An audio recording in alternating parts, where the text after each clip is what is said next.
How long will it take to go from a sub 30 to a sub 20 5K run? I don't know. I'm expecting about 12 months, but that is the challenge. So like and subscribe if you haven't already. Follow my journey. This is the first episode. And today, what I'm going to be doing is I'm going to be outlining the why and starting to get to grips with the how.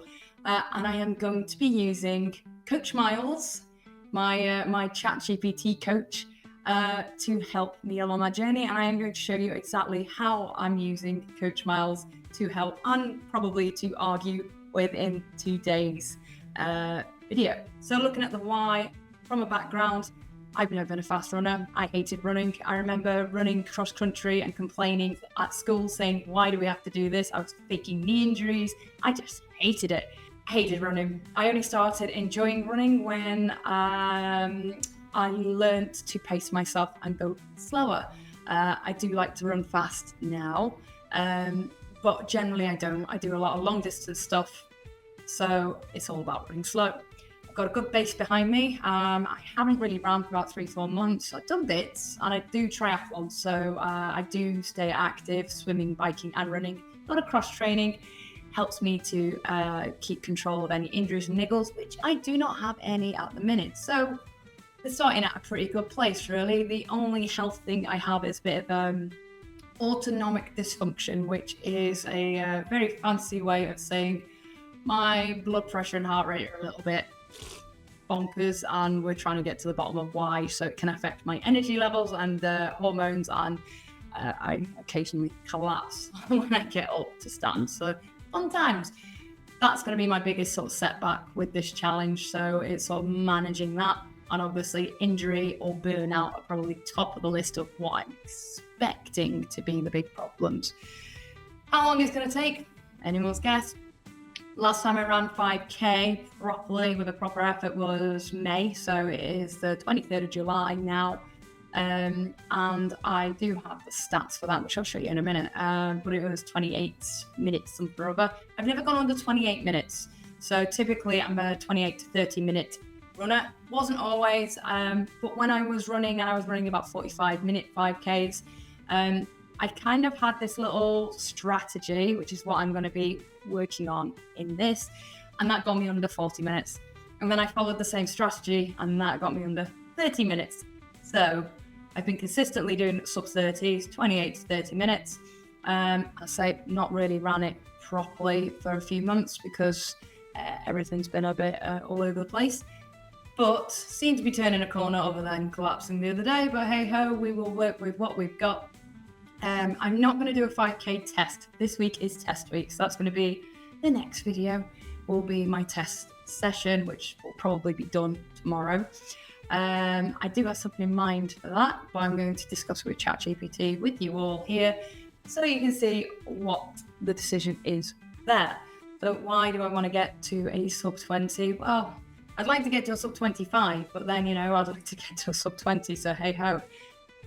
Truthfully, and it's going to be a little bit on the shallow side, I've qualified for the Team GB European Championships for age group sprint triathlon next year. And, I say, health's not great. Race was bad, really. I qualified through luck. I only had a few people to compete against, and I was really, really lucky getting in. So it wasn't skill or anything that got me in there. I'm going to be racing next year at the European Championships. I need to work on my swim. I need to work on my bike. I normally am pretty good on the bike, so I think that'll be okay. Need to work on the swim. And my run, I was always told I'd never make Team GB because my run was too slow. I've got it to 28 to 30 minutes now, but it's still actually too slow in the world of triathlon. Typically the age group winners are in and around 20-minute mark. So I know that if I can get it down to the 20-minute mark, get back on top of my bike, swim, God knows, whatever, it will be whatever it is. I'm going to work on it.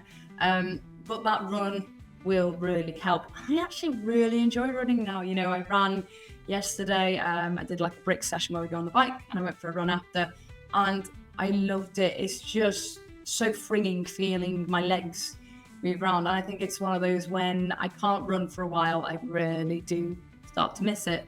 There's no faffing. It's just so free. You just literally get out the door and do it.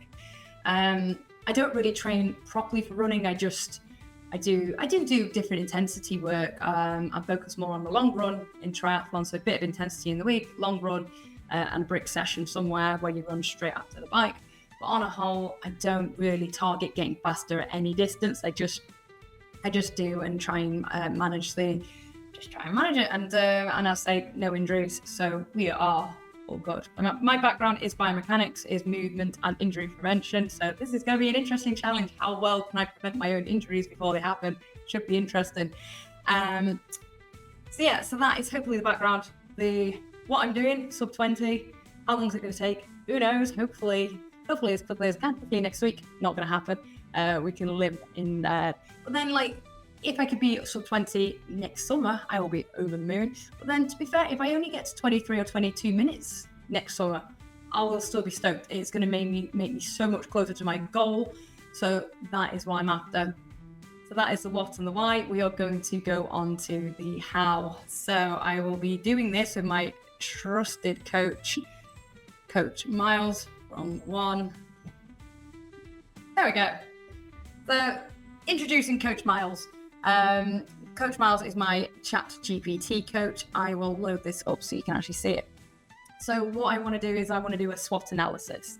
So this is something that you tend to do in business. Looks at strengths, weaknesses, opportunities, and threats. Sometimes it's known as SWOT for challenges instead. So, good morning, Miles. I'm filming this for my YouTube channel.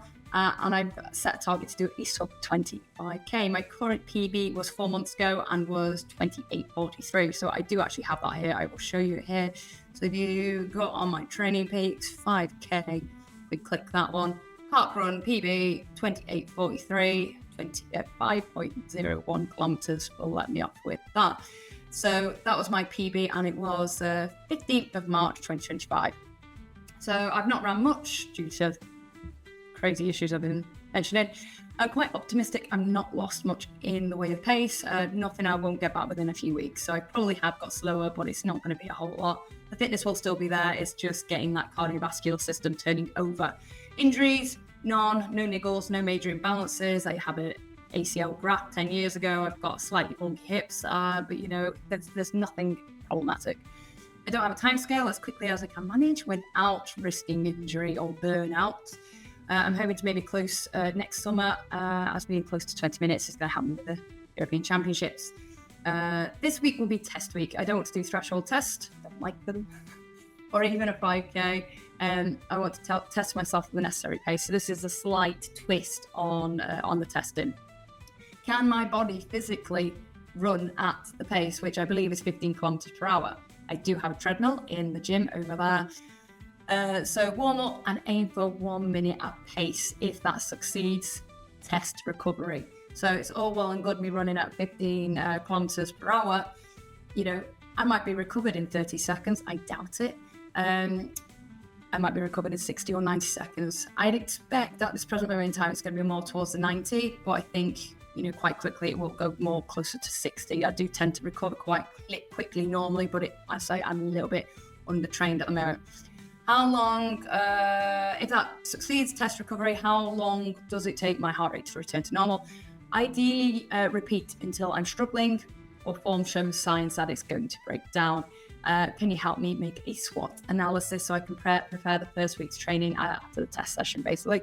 So we're just going to look at what strengths I've got, what weaknesses I've got, the opportunities and the threats or challenges ahead of the test session. Once I've done the test session, I'll know more about what my body is capable of, and how realistic, how feasible it's going to be. Like if I can manage it, let's say I could manage 21 minutes. I'm not expecting that. I'm only expecting 3 to 5 maybe. If I'm lucky, I might not manage 1 yet.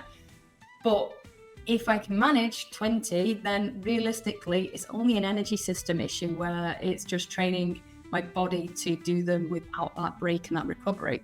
If obviously I can only manage 2 or 3, then that's a lot of building up as well. It's getting that strength and that running form and technique down.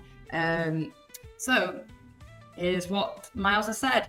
Good morning, Jen. I like this plan. It's pragmatic but forward-leaning, and your approach to the treadmill test is spot on. It's not about running 5k pace for 5k. I know I can run 5K.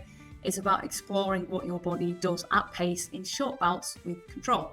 Now, my Miles, Coach Miles, tends to agree with me a lot, knows I argue. A very intelligent way to get data without triggering symptoms. So we're going to look at strengths, experience and self-awareness, aerobic base, capacity for rhythm, muscle resilience. Oh, this is a lot more in depth than I was planning for this short video. So weaknesses, to be fair, actually, I was expecting him to ask me questions, but he hasn't. He's just kind of just basically come up with what I already know. So I know what good form of fatigue feels like. I've got, even if run frequency is dipped, my aerobic base stays topped up, especially because I'm cross-training. Capacity for rhythm, I've got no injury, so muscle resilience is there. I've got a mindset, I know about my zones, I know about body signals. I'm very good at listening to my body. I listen to it probably too much. Weaknesses, recent run-specific detraining, so that's going to limit neuromuscular efficiency and tendon tolerance at pace. So when I start to run fast, I'm more at risk of injuring myself, probably my Achilles. That was always my little one that sort of flared up in the distance. So I've got to watch for that.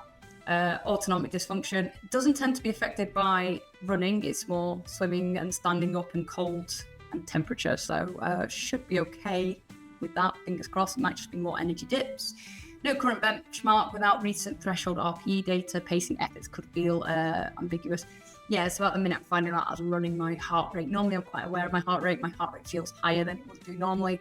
I don't think it could be related to what's going on, but I think it's probably more a little bit detraining. And Raynaud's in cold weather. It is summer here in the UK, so we should be okay. Opportunities, treadmill test. I have my own treadmill, it's a very good opportunity. Short intervals at pace, I can do that as and when. Strength and rehab background, I can do my strength and rehab, no problem. And training block design, you're not racing immediately, so there's room for strategic blocks. So working on speed threshold and then endurance. And YouTube accountability. So yeah, I've got to stay true to it because I've put it live on the internet, and whatever's on the internet is true. Threats, overload, temptation, being optimistic, goal orientated, and just pushing too much too soon. Under recovery with family, uni, and coaching load, recovery might bottleneck adaptation, life context variance. So unpredictable weeks could disrupt momentum if plan isn't flexible and no defined timeline. So that's going to either reduce pressure or delay urgency. So, okay, so next step, once we've done the 1 minute treadmill test, we're going to look at, we will assess that. So that'll be the next video. I'm going to do the test, try it for 1 minute, see if I survive, try it, have a break, see how I recover, and then repeat and see how many minutes of intervals I can do before form starts to break down, or I'm just basically like, I'm dying here. Once I have that data, we can go into a better plan. There's no point in me planning sessions right now because I need that data. I need to know what we're working on first, and then go from there. So hopefully that's helped. Now, I was actually expecting Coach Miles to give me questions for that, so I probably should have reworded my prompt at the beginning and said, can you help me with a SWOT analysis? Coach Miles knows me very well, so I didn't have to answer anything. If you are new to ChatGPT and you're planning on doing this yourself, say, can you ask me questions to do a SWOT analysis? It's just a really good way of working out. I mean, the only other threat I'd have put in there, which ChatGPT's kind of forgotten about, is I'm doing the Rock next year. So I've booked onto the Rock, which is a triathlon, but the run portion is in the middle of the bike. So you swim, you bike, you run, you bike, and then you run again. But the run ends only like 1.5 kilometers. The run in the middle, however, is up and down Snowdon, which, if you're not in the UK, that's a pretty big hill, and Mount Snowdon. So I've got to train for that. So I will be including a lot of hill stuff in here, which might, to be fair, it should still work because it's leg strength. If anything, it should help prevent injury in that respect. So I will be adding a lot more hills in than generally if somebody had asked me about doing this, I wouldn't have been setting so many hills. I'm not interested in doing threshold testing. One, I don't tend to test too well in that kind of setting. And two, I'm going to be adjusting, or I will likely be adjusting my threshold pace on Training Peaks to my desired pace rather than do it. Normally when you're setting your threshold pace, you'll go and do a threshold test. You'll say, right, I ran the 20 minutes in whatever pace. You then put similar number, you're not a little bit off, but you put that in as your threshold pace, and then it calculates all your zones based on that pace. Because I'm training for a pace, what I will be doing is I will be putting my threshold pace as my sub 20 pace. And that might sound really silly and daft, and it is a little bit, but it means I can train on Zwift using pace at the target pace that I need to do. So it's method in the madness. And like anything long run and stuff, I'm not going to be doing based on that pace. I will be doing based on heart rate. So whenever I'm doing pace work, it's based on the pace I need to be achieving rather than, and then whenever I'm doing anything else, it'll be on heart rate. So some coaches will be screaming at me, Jen, that's not how you do it. I know, but it's how I'm going to do it for me, and it's not right for everyone. Probably wouldn't get a client to do it like this. It's literally just me. So hopefully that has helped. Let me get rid of this screen a moment. You back on. He's put me back on and then put me over here. Sorry, I am new to this system. So hopefully that has helped outline the goal. I'm not sent you all to sleep. Stay tuned for test week, which is likely to be tomorrow. I will film it and edit it and upload it, and then we will assess that test week, probably in the same video, similar to here, where we discuss with Coach Miles and start putting a plan in place, which I will no doubt argue with him with. So thank you very much for watching. If you've got any questions or any suggestions, feel free to put them in the comments. I am always all ears for anything, any recommendations. I hope you're all wishing me luck, or just waiting for me to fall flat on my butt. But yeah, I'm quite excited about this. And to be fair, it's the first time I've been excited about doing training for a while. So yeah, thank you very much. Please keep commenting and liking it. It does help me persevere with the, I do beat myself up quite a bit. So, there you go, sympathy card. Share it with somebody that you think might need a bit of inspiration or just a good giggle at me suffering away. So I'll see you in the next one. Thank you very much for watching. Crack on.